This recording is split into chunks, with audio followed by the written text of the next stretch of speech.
There's a reason why fishing poles exist, because they work much better than this.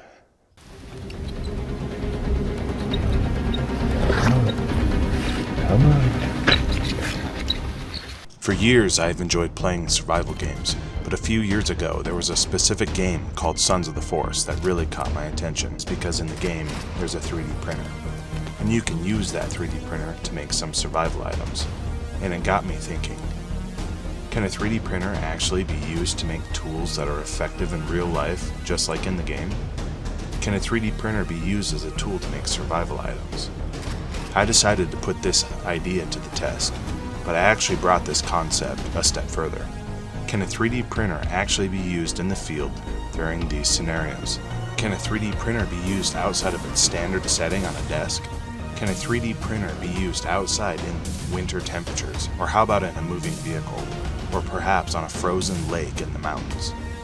Join me as I've been putting this idea to the test, as it has been one of my goals in these videos to prove that 3D printing can be more than just making useless items, decorations, and toys. Join me as I put my 3D printer through its paces, and I push the boundaries of what is known to be possible in an attempt to answer these questions. What is the limit? I live in Wyoming, and so far, it has been the perfect place to put this idea to the test.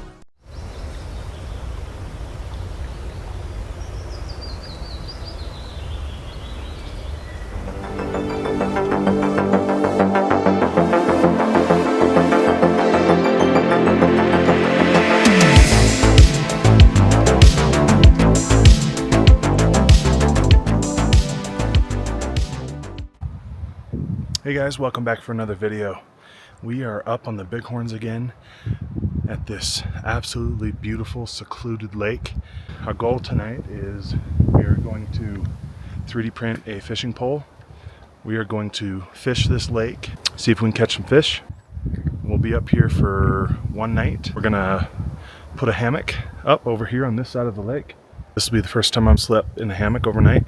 I'm kind of a big guy, so hammocks don't really work out for me, but I have this new hammock and I think it's revolutionary. I think it's the perfect hammock for big guys like me. Let's see how this turns out.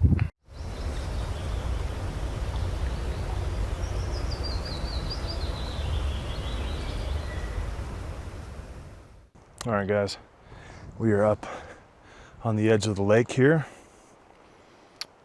You might be able to see it right over there.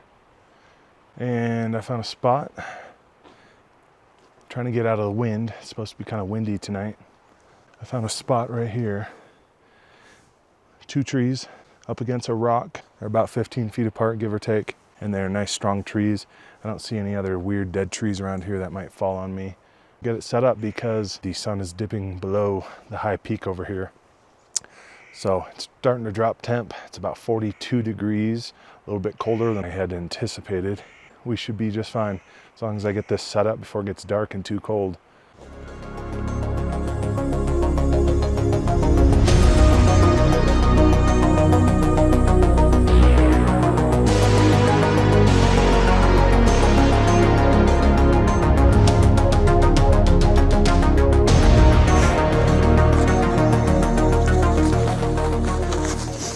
All right guys, so here we go. Here's the hammock. It's a Haven hammock, Haven Spectre, and it is their brand new design, lightweight, vented. I'll put the stats right here on the screen for this new hammock, and I'm looking to put it to use, see how it holds up. And this thing holds up to like 300 pounds, so it fits me. Really excited about that because most hammocks are a little sketchy. These hammocks lay flat. That's the other thing I'm really excited about.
never been in a hammock that feels like this.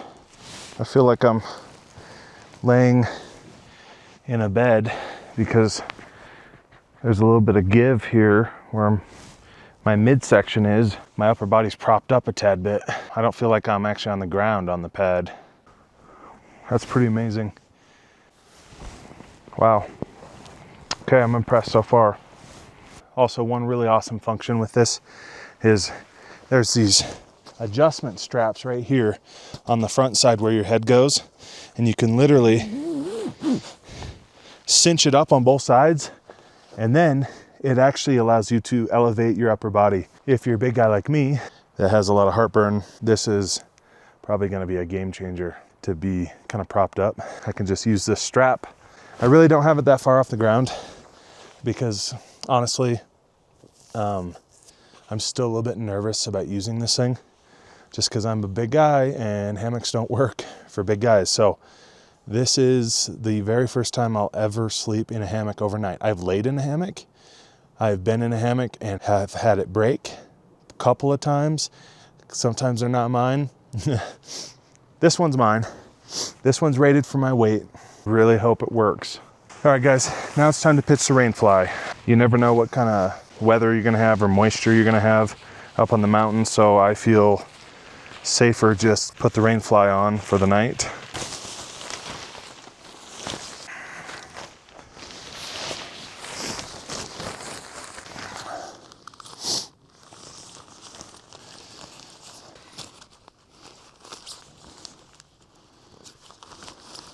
Okay.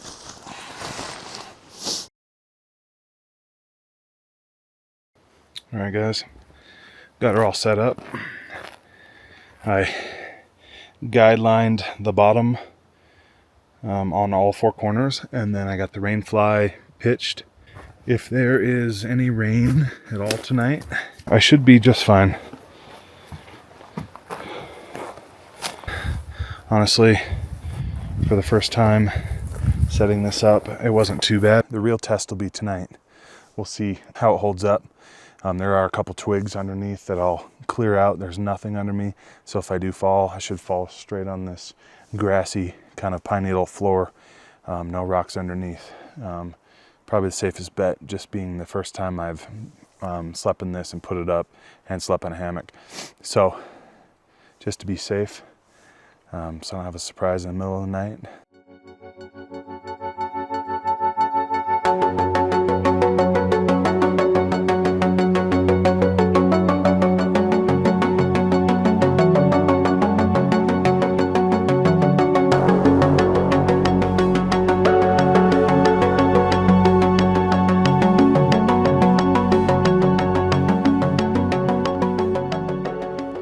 We are all set up for the night. Got the hammock up, got my sleeping bag and my quilt all set up, got my lights set up. I'm just gonna sit here and enjoy the absolute peace and quiet out here. There's not a sound. There was woodpeckers and squirrels the entire time I was setting it up, but once it got dark, there is absolutely no noise. I can hear a slight breeze in the trees. It's nice, but when you're used to hearing noise all the time, and then you come up in the mountains away from it, it's quite a bit different if you're not used to it.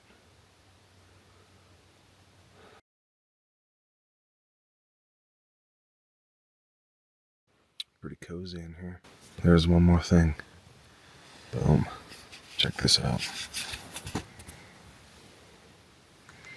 Ridge light. And you can adjust the brightness. It's really nice.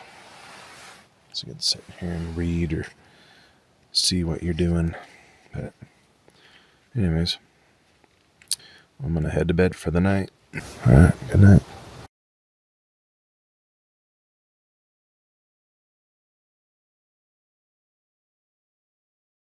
Morning, guys.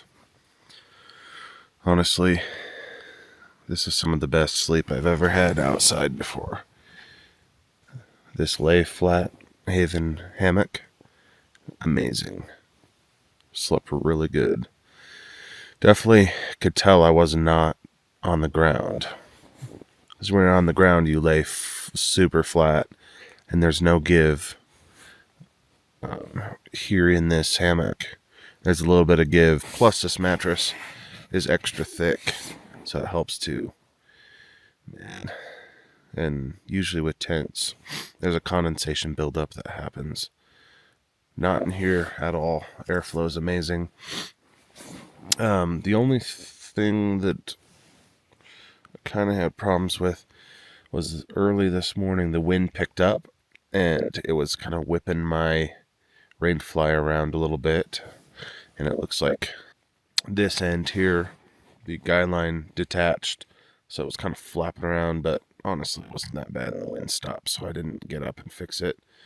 But overall, this thing is amazing. It's so comfortable, and every time you wake up and look out, you can just see absolutely everything around you, except for the rain flies down.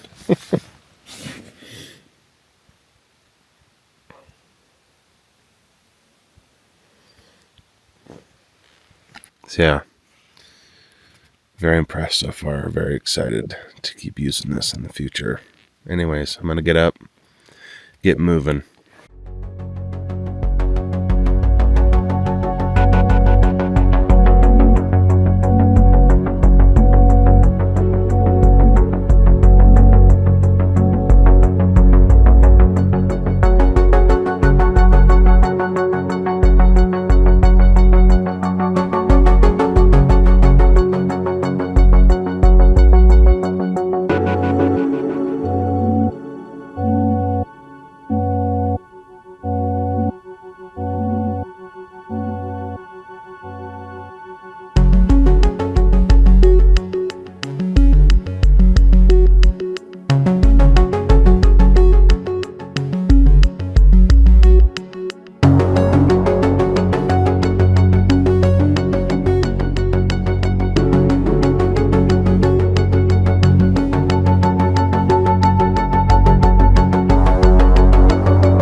What I got is another MRE. This one is the breakfast one, pork sausage patty, maple flavored. So if you can see here, all in one package, I have a protein source. That's a sausage patty. Here's a maple muffin top. Here's some smoked barbecue almonds. We got gum, salt, pepper, coffee, creamer, sugar, sweetener, a moist towelette, toilet paper or napkin. Got a spoon. We got syrup in a pouch. This is the heater, and this is for your coffee. Hash browns, potatoes in a pouch. Grape beverage, granola with milk and blueberries. Everything that I just laid out that came out of that pouch, it was under $4. There are places on the internet where you can buy MREs for under $4. You get a case of 12, and I can get them for $38 to $45 with free shipping. It literally just has everything all in one pouch, and they pack in your bag super easy, and they're really tough. They don't puncture, they don't open, and they stay good for about 5 to 10 years or more. If you've seen my previous video, I've eaten a 13 or 15-year-old MRE, and it was delicious. It was just fine. A lot of hiking freeze-dried foods, you get one pouch of like chicken marsala or chicken noodle soup or whatever food you want. You get one pouch, and it's one thing. And those cost $13 to $16 on average for one type of food. And so for under $4, when you get all of this, I don't know, it just makes more sense to me. Plus, you don't really need a heat source to cook any of this. All you do is add water to this pouch here, and it heats everything up. So literally no fire required, just water, just a little bit of water. It doesn't even have to be clean water. You go scoop some out of the creek, the lake, put it in this pouch with your food, it'll heat up everything. So just thought I'd share that with you guys. This hammock, when you're not in it, when you have it open, it works perfectly to just set your stuff inside. I like it better than a tent, honestly. Granola with blueberries and milk. Smells good. Smells like brown sugar and cream and granola.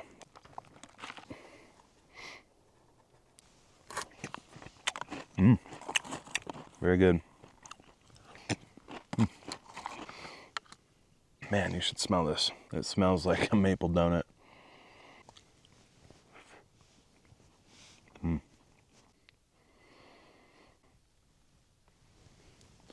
I'll save the rest of this for my coffee. That's what I'll do.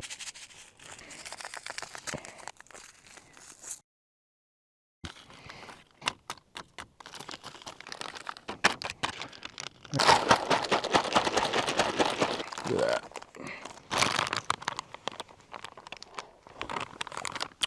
that. That's good. So in the comments down below, tell me about your favorite camping experience.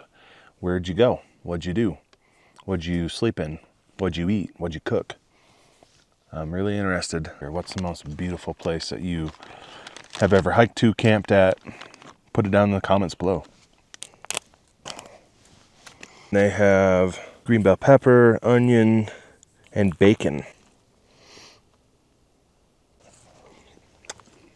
Ooh, and jalapeno. Just compressed sausage patty. That's good. Here I found a bunch of fishing line right at the edge of the water. Quite a bit of it. So I'm going to use this. Found a whole whack of fishing line. And then that hook. Alright guys, just as I was finishing up breakfast, my phone alarm went off and the 3D print was done.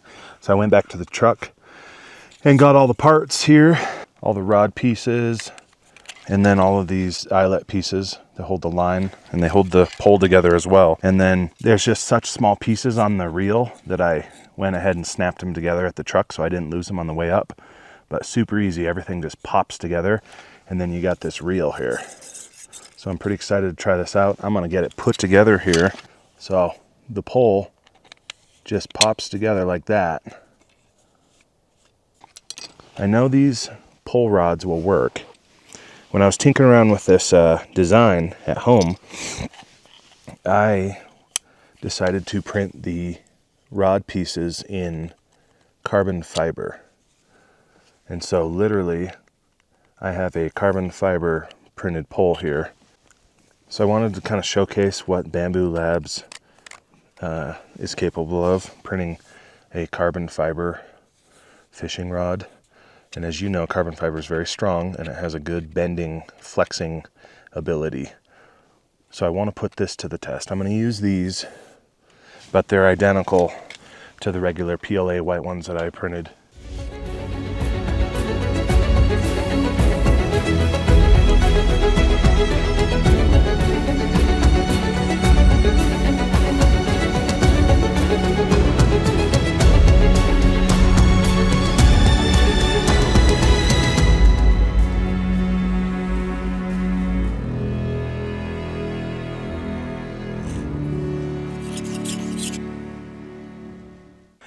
I got the line, fishing line on my pole, and now I got the bobber here, and it just uses this little white piece that goes through to hold it on the line.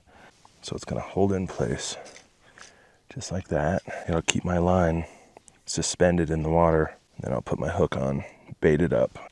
We'll go cast it and see how this feels, if this is enough weight to get it out there. If not, I did bring just a couple little lead shot weights. If you really wanted to, there's a way to tie rocks in your line to act as weights. You can do that. All right, guys, got the pole set up, got the worm on. Let's give it a go. See how this thing casts.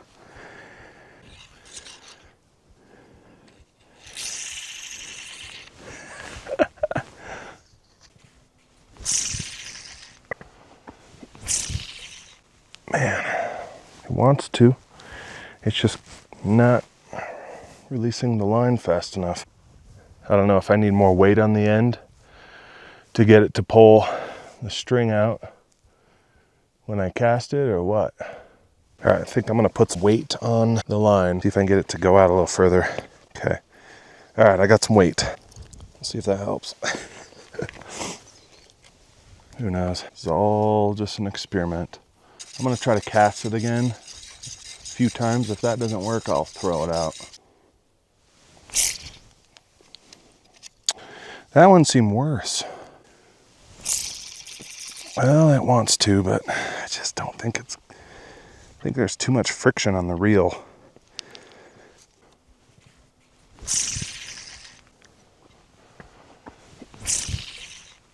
Okay.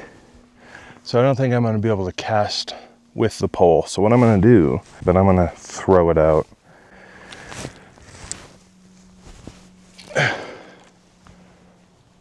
Well, we got her in the water. The bobber is floating. Yeah, we got her out there about 20 foot. All right. 25, 30 feet. Ooh. The weights are sinking my bobber though. I'm gonna take one off. Of course, the weight has sunk the bobber again. My weights are too heavy for it.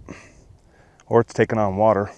Pretty much not seeing any fish activity at all. I think the water's too cold. Rock grabbed it. And I lost my worm. Need a new worm. Okay, back to the dirt pile. All right, got a new worm. Let's try this again.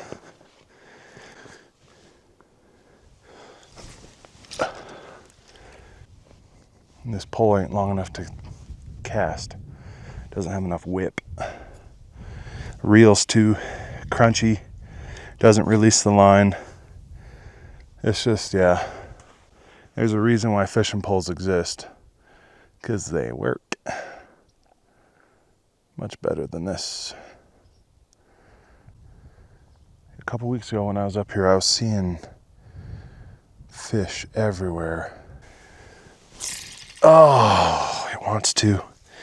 And then it grabs it and then swings it right down to the shoreline. I mean, I could put some grease on this reel. I don't think that would do it. Just don't know if it's enough. And my pole fell apart. My reel fell apart. Yep, I'm gonna have to restring this whole thing. Well, I thought the camera was on, but apparently it wasn't. I had one on, got it up to the shore, and then it flopped off. But so far, I guess this thing is working. So there is that. Let's try again. This pole, it's a little bit finicky. Can't set the hook, can't cast with the pole.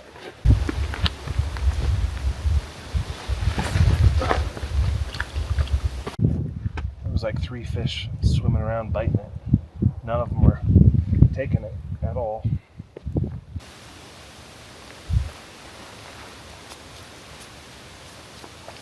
Had one on.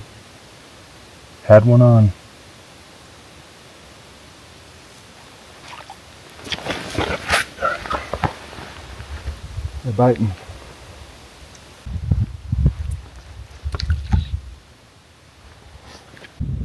Here we go.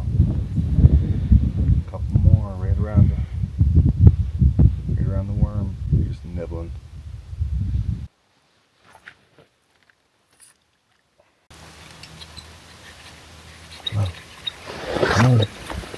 Come on. I think I got one on her.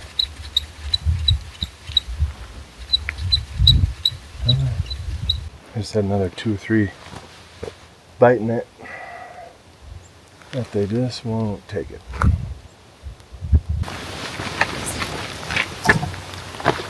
It's like I don't know what else to do to get them to bite.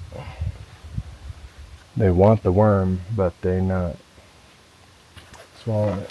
Take it. So now the worm was just a little chunk, very small. Oh, another bite.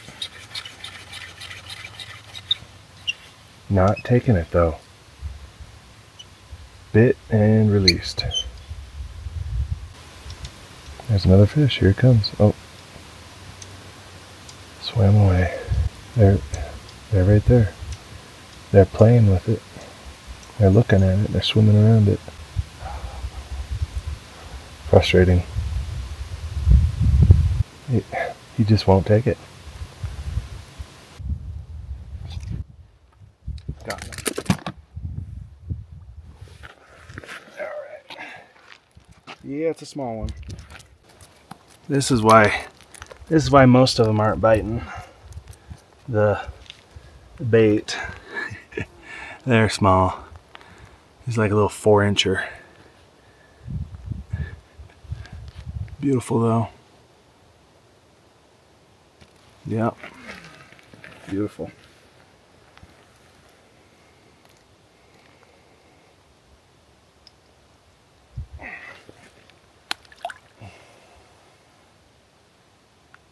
There he goes. Well, can you catch a fish using a 3D printed pole? Yes, you can. Does said pole cast very well? No, not really. Does said pole make a mess out of the line? Yes. But it is possible.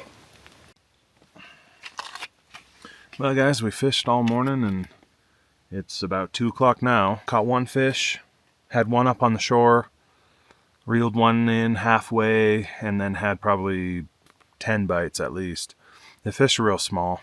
So I don't think I'm going to be fishing anymore up here with this pole.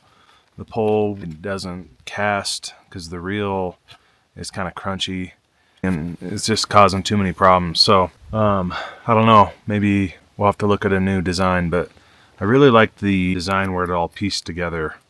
Really neat. And then the carbon fiber pole worked out really great. It's really strong. It can bend really well. But anyways, I'm gonna eat a snack and then pick up camp and we'll get out of here. Time got away from me. I was surprised when I saw it said 2 o'clock. I was like, what? I thought it would be closer to noon, but I wasn't really watching.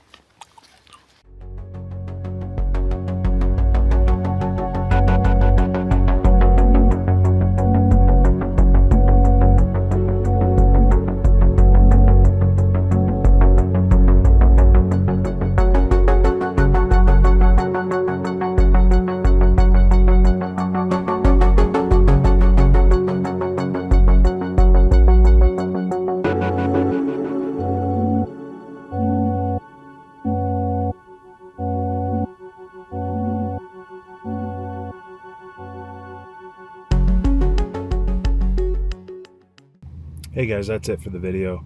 I just wanted to thank you for watching and hopefully you enjoyed the video and the content. And if you do, consider subscribing and liking the video and sharing it, and we'll see you in the next one. Remember, get off the couch and go do something difficult. Also leave comments, because I don't really have very many comments, and so I don't know what people want to see. I don't know what people like. I don't know what people don't like. I get a lot of comments on my shorts and a lot of views on my shorts, but not on my long form content. So that's kind of what I'm trying to focus on, is my long form content. I just need some guidance. So appreciate it, guys. Thank you.